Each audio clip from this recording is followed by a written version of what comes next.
Welcome back, everyone. John and I wanted to talk to you today about cash. Cash, where to hold it, how much to hold, how much to invest, or keep somewhere risk free. It's a conversation we have a lot with clients as you think about managing the different buckets of money and what the goals are for each. So, John, we'll get this question. How much cash should I have in the bank in my checking or savings account? Yeah, there's some standard rules of thumb out there for the industry, and I think first you almost have to think about like what are the points, the functions of your checking and your savings account. And from a checking standpoint, we typically view it as just having enough money in there to cover 1 month's revolving expenses. So, on average, if you spend $5,000 a month or $7,000 a month, maybe you keep that plus just a couple $1,000s extra in case Mhm. there's any kind of surprise.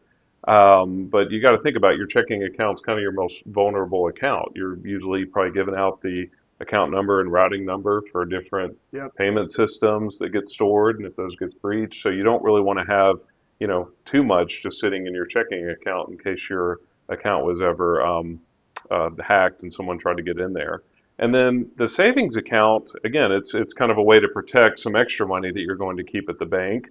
And sometimes that is just enough to, yeah, maybe you've got an extra $5,000 or $10,000 there. So if you realize your checking account's getting low and you just instantly need to move money, yeah, you can just go online or on your phone and instantly do that, even if it's a weekend. Right.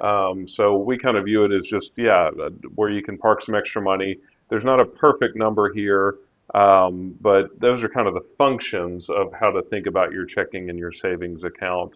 But Andrew, what would you say, becomes your quote unquote emergency fund, which might include these accounts? Right. So we're assuming in this case your checking and savings really aren't paying you much, if any, interest, which is often the case. So, as you're thinking about, okay, well, I want to have more risk-free money than just 1 month and some cushion with a little bit of savings. Then we're talking about an emergency fund. And we want you to earn as much as you can on cash that you're parking at the bank as possible. Emergency fund would be, something big comes up, an emergency. Now, an emergency doesn't necessarily have to mean a new roof, but it could mean a big unexpected, like a roof or tires go out, or worst case, a gap in working. Right? If you were to lose your job or be between jobs, or cash flow was down, emergency fund is where you're going to tap next. So again, another rule of thumb would be 3 to 6 months of living expenses.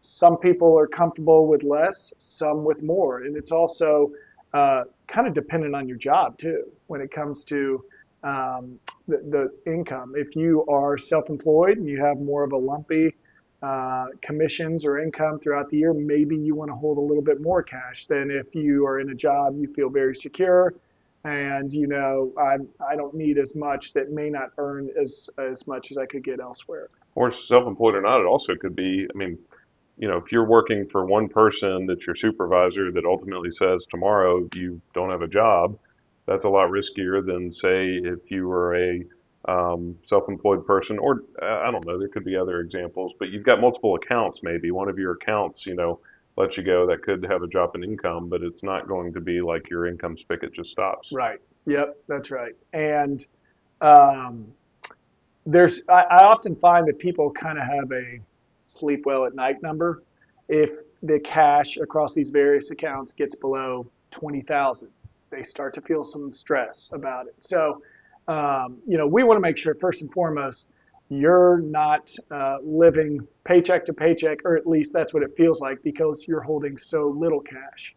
And then as we get to, okay, what's the right number for you based on all these different factors, John? How do we earn the most on that money that is not invested, that is sitting in these various FDIC insured accounts?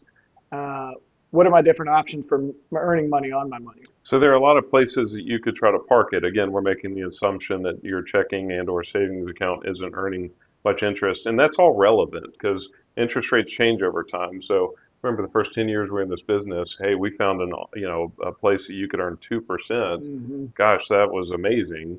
Well, a couple of years ago, after 2022, some of these accounts were paying over 5%. So, yeah, I mean, one of the first places you can look for is like a high yield online savings account. There are a lot of just banks online that don't have as much, brick and mortar locations, and they're able to pay higher interest rates to park there.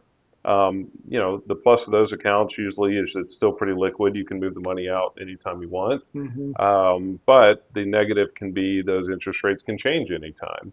So you've got to be aware of that, hey, if you're planning on having money sitting aside for the next 6 months, maybe it's your emergency fund, maybe it's just your parking cash until an expense comes down the road. Yeah, do you want to guarantee you're going to get a certain interest rate? Because you could also look at CDs, certificates of deposit, either through your bank or we can buy them through Charles Schwab. The nice things there is when you buy it, you kind of know what you're going to get. Whether you're Hmm. doing a 3, 6, 9, 12-month CD longer, the interest rate is set. You don't have to worry about if interest rates fluctuate. Now, if rates go up, you might have some regret later that Hmm. you're stuck in a lower rate CD. Same with U.S. Treasuries. Those are options that we can buy in accounts at Schwab. So it's just great to be able to go in and, hey, something just matured, 2 clicks of the mouse, we can go buy you another one at current market rates. And Hmm. again, those are done in increments as well. Also, we've got a great money market fund with Charles Schwab. This has been a great tool since Schwab bought out TD Ameritrade, where we can put you in, and the rate has been very competitive. Currently, it's paying around 3.5% Hmm. as we record this.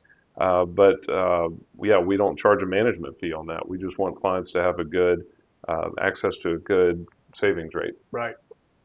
But what about beyond the emergency fund, Andrew? If you've got your checking and savings account, you've got an extra cushion that you're comfortable with.